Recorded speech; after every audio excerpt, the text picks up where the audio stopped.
ক্রিকেটে প্রবাদ আছে, বড় বড় প্লেয়ার বড় বড় বিপদে ঢাল হয়ে দাঁড়ায়, কিন্তু ভারতীয় ক্রিকেটে উল্টো গঙ্গা বইছে।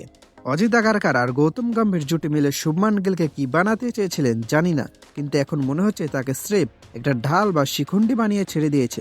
সবাই বলছে শুভমান গিল আগামীর সুপারস্টার, কিন্তু গম্ভীর আগারকার জুটি তাকে এমনভাবে ব্যবহার করলেন যে ছেলেটা এখন পারফরমেন্সের চেয়ে ট্রলিং আর ঘৃণার শিকার বেশি হচ্ছে। 1 বছর ধরে তাকে এমন এক সিংহাসনে বসানোর চেষ্টা চললো যার তলা দিয়ে কখন মাটি সরে গেছে কেউ টেরই পায়নি। একটু ভেবে দেখুন তো, গিলকে কেন হঠাৎ করে নেতৃত্বের দৌড়ে আনা হলো? যখনই রোহিতের অধিনায়কত্ব নিয়ে প্রশ্ন উঠেছে, তখনই সুকৌশলে গিলের নামটা সামনে ভাসিয়ে দেওয়া হয়েছে, যেন গিল একটা অদৃশ্য প্রাচীর যার আড়ালে নির্বাচকরা নিজেদের ব্যর্থতা লুকাবেন।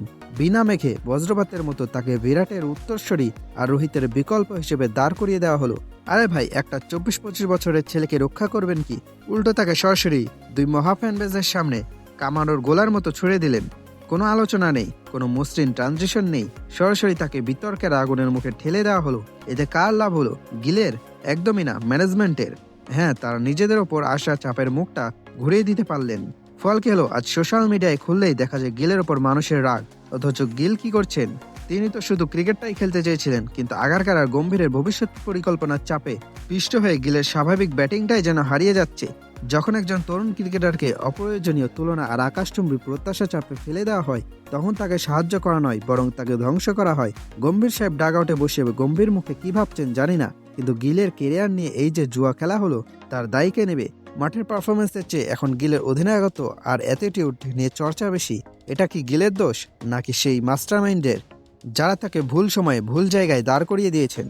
পরিশেষে একটাই কথা, শুভমান গিল অত্যন্ত প্রতিভাবান, তাকে তার মতো বাড়তে দিন।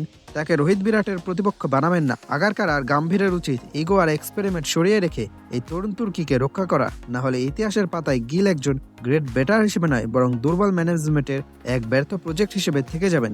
গিলকে ঘৃণা করা সহজ, কিন্তু যে পরিস্থিতিতে তাকে ফেলে দেওয়া হয়েছে সেখানে টিকে থাকাটাই কঠিন।